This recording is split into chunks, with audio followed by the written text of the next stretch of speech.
O olhar ocidental tende a achatar a história da arquitetura chinesa numa espécie de eterno presente da tradição. Esse achatamento é, em parte, resultado da própria diferença entre a dinâmica historiográfica da Europa e aquela da China.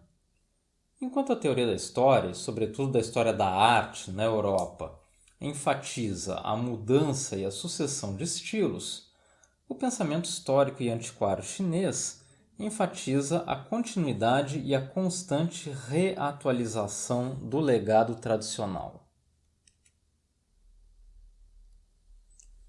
No entanto, embora a arquitetura de jardins na China seja, de fato, uma tradição milenar, o jardim chinês moderno é uma prática formulada e codificada, sobretudo nas dinastias Ming e Qing, entre os séculos XIV e XVIII.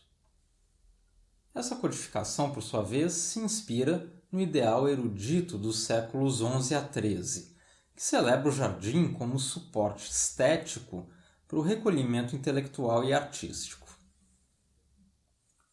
Essa codificação acontece sobretudo no Yannie, um tratado escrito e ilustrado por Ji Chen em 1631, que é dividido em 3 volumes, sendo que o primeiro se ocupa dos princípios gerais, inclusive implantação, disposição de elementos, edificações e ornamentos arquitetônicos. O segundo é sobretudo um catálogo de peitoris e guarda-corpos decorativos. E o terceiro se ocupa dos elementos estruturantes do jardim, como portas e janelas, muros e cercas, pavimentação, a própria terraplanagem das colinas e dos lagos, a escolha e o uso de rochas ornamentais e, sobretudo, um dos elementos mais importantes do paisagismo chinês, o conceito de cenários emprestados. O processo de concepção de um jardim chinês se baseia em 3 procedimentos básicos.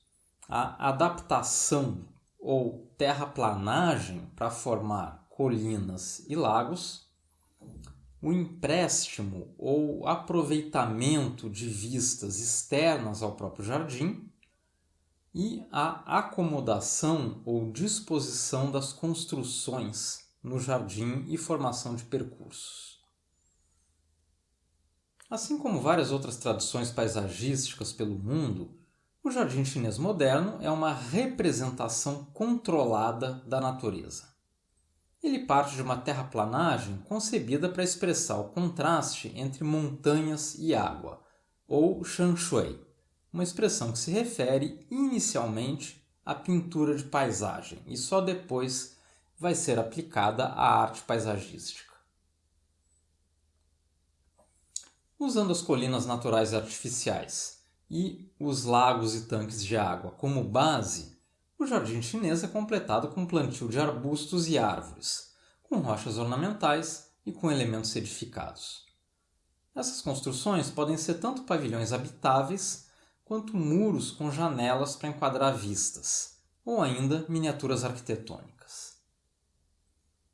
A arquitetura residencial urbana estabelece uma oposição entre o Yanzi, ou pátio, que é mundano, utilitário e representa os princípios confucianistas na organização da casa, e o Tingyuan, ou jardim contemplativo, que tem caráter mais espiritual e remete aos princípios taoístas de apreciação e integração com a natureza. Esse último dá origem ao jardim ornamental da Idade Moderna. O jardim urbano é projetado para ser apreciado sobretudo desde edículas concebidas especificamente para essa finalidade e separadas dos espaços utilitários cotidianos da casa.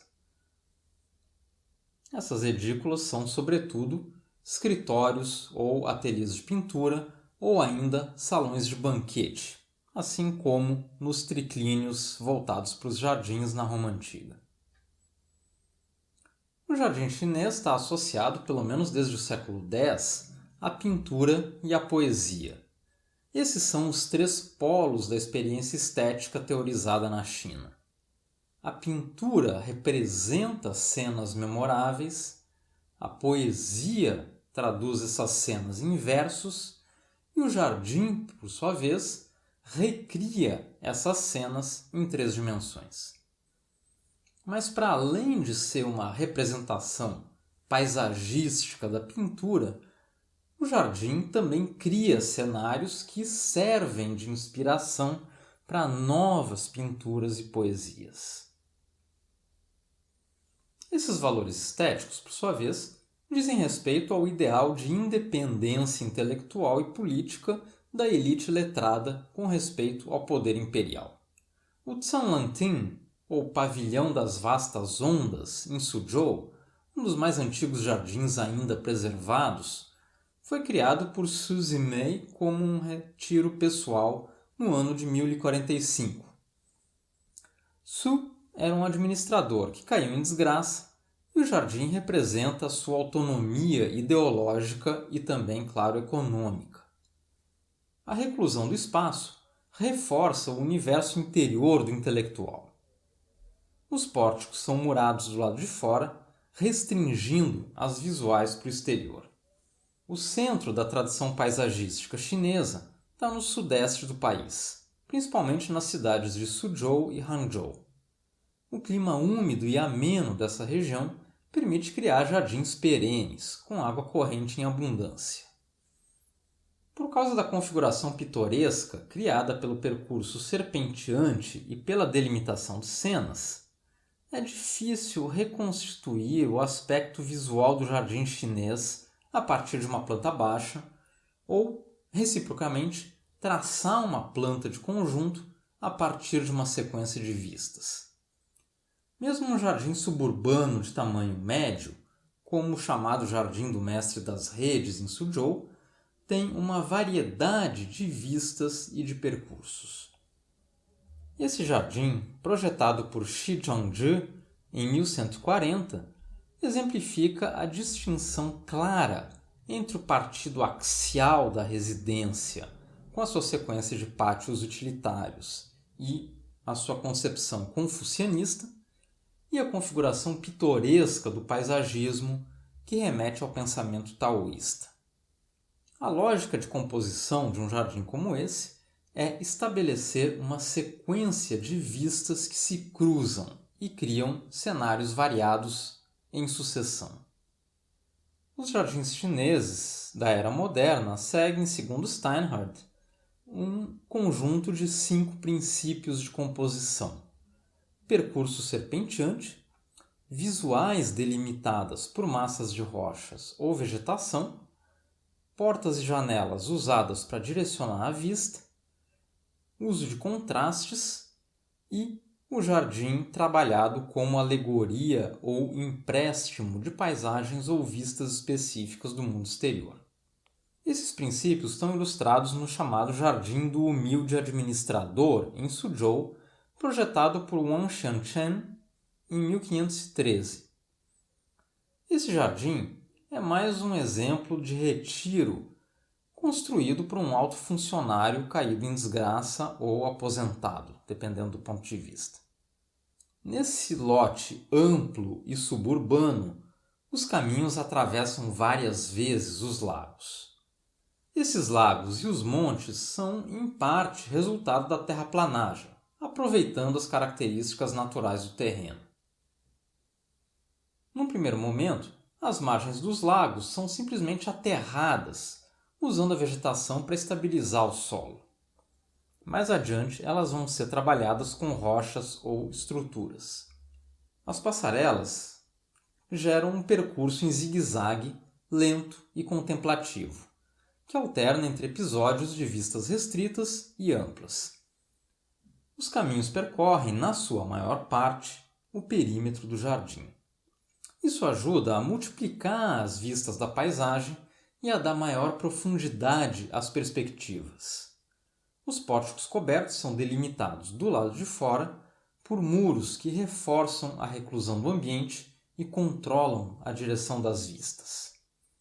Na dinastia Qin, os muros de contenção que sustentam caminhos e pavilhões, assim como as rochas ornamentais do paisagismo, são usados para delimitar o contorno dos lagos e assim reduzir a erosão das margens.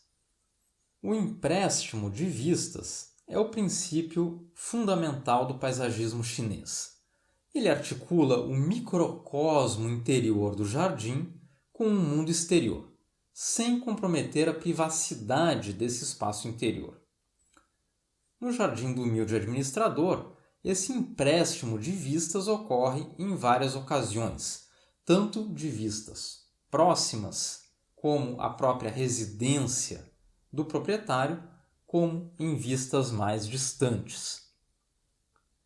Esse empréstimo usa, então, vistas pitorescas, tanto próximas quanto distantes, para enriquecer a experiência do jardim e ultrapassar o limite do terreno disponível. Uma das vistas emprestadas mais memoráveis no Jardim do Humilde Administrador é a vista do Pagode Baisu, um dos elementos, um dos marcos visuais dominantes de Suzhou, a partir da volta do lago. As janelas com treliçados em madeira ou em pedra estão entre os mecanismos mais comuns para tomar vistas emprestadas do entorno imediato, como os canais que circundam a casa, ou mesmo de dentro do próprio jardim. Do mesmo modo, as portas, e especialmente os chamados portais da lua, circulares, são mais do que simples passagem. Em vários jardins chineses, eles emolduram vistas cuidadosamente escolhidas do interior e do exterior. Essas técnicas persistem no paisagismo chinês até os dias de hoje, como no 8th Garden, um museu industrial em Xangai projetado pelo Utopia Lab em 2016. Os vários salões funcionais, tanto escritórios quanto ateliês de pintura, quanto salas de jantar, estão dispostos de modo a oferecer pousos em algumas das vistas mais pitorescas. Os salões de jantar, especialmente, podem ser estruturas espaciosas com uma certa monumentalidade, usadas para permanência mais prolongada. Essas edículas têm, portanto, um ou mais ambientes internos, mobiliados para meditação, escrita, pintura, refeições ou para tomar chá, como no Salão dos Bons Modos, no Jardim do Humilde Administrador. Os jardins imperiais chineses retomam esses princípios de planejamento com uma estruturação muito mais monumental e espaços muito mais amplos. É o caso das 3 colinas e 5 jardins na pequena dinastia Qin, do século XVII ao XIX. Essas 3 colinas vão ser usadas como base para a criação dos principais jardins exclusivos da família imperial e dos círculos internos da corte, em especial o antigo Palácio de Verão Imperial. Esses jardins imperiais vão dispor de uma variedade de tipos edilícios muito maior e compor uma quantidade muito grande de cenas e ambientações independentes umas das outras. No antigo Palácio de Verão, projetado por Lei Fada e os seus filhos e sucessores, nós temos, segundo a tradição, 40 ambientes diferentes organizados em torno de vários lagos e colinas naturais e artificiais. Esses ambientes vão dos mais formais e talvez abertos a um círculo maior de assessores da corte, até os mais pitorescos e, em geral, reclusos. Além de ser um lugar de retiro espiritual e de divertimento, o Jardim do Antigo Palácio de Verão é parte da formação cultural, literária e artística da corte, assim como os jardins eruditos em geral cumprem esse papel para círculos mais amplos da nobreza chinesa. Por isso, o Antigo Palácio de Verão contém espaços para atividades formais, como a chamada Escola dos Príncipes, assim como reconstituições das mais variadas paisagens do país, como a aldeia nas montanhas do norte ou ainda um vilarejo que reproduz uma rua comercial usada para divertimento dos integrantes da corte. Essa mesma temática vai ser retomada no paisagismo francês do século XVIII, como nós vamos ver mais adiante. O antigo Palácio de Verão, em Pequim, é o exemplo construído de um tema recorrente na ordem política do Império Chinês: a sobreposição de vários níveis de reclusão na corte imperial e o encaixe de alçadas e círculos administrativos e de tomada de decisão. O imperador Qianlong, que reinou de 1735 a 1796, fez desse jardim uma das suas residências principais. A Cidade Proibida, em Pequim, é a sede oficial do governo imperial chinês nas dinastias Ming e Qing, de 1368 a 1912. Dentro desse imenso complexo palaciano, a família imperial tinha uma residência formal, num quadrante mais reservado, que gradualmente passa a sediar boa parte das deliberações oficiais que antes aconteciam no Salão do Trono, no centro do palácio. No entanto, mesmo essa residência oficial começa a ser preterida a partir do século XVII pela residência mais reclusa do Palácio de Verão e do seu jardim. Com a construção desse sistema de 5 jardins imperiais ao norte da Cidade Proibida e, sobretudo, do Palácio de Verão, a família imperial se retira mais para longe ainda da sede oficial do governo.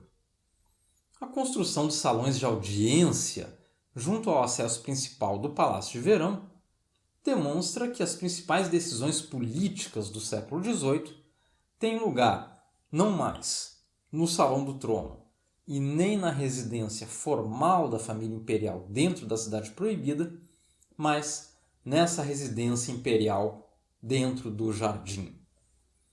Mais ainda, depois de abdicar do trono em 1796, o imperador Qianlong continua a comandar o império desde a sua reclusão num dos ambientes ainda mais reservados do Palácio de Verão, passando por cima da autoridade do próprio filho. Esse exemplo, que se repete ao longo da história imperial chinesa, tanto antes quanto depois do século XVIII, mostra como o sistema funciona informalmente a partir de sedes de autoridade e de pessoas que encarnam o poder político, que vão formando círculos cada vez mais reclusos e fisicamente afastadas dos lugares e das pessoas que formalmente correspondem aos papéis centrais da autoridade.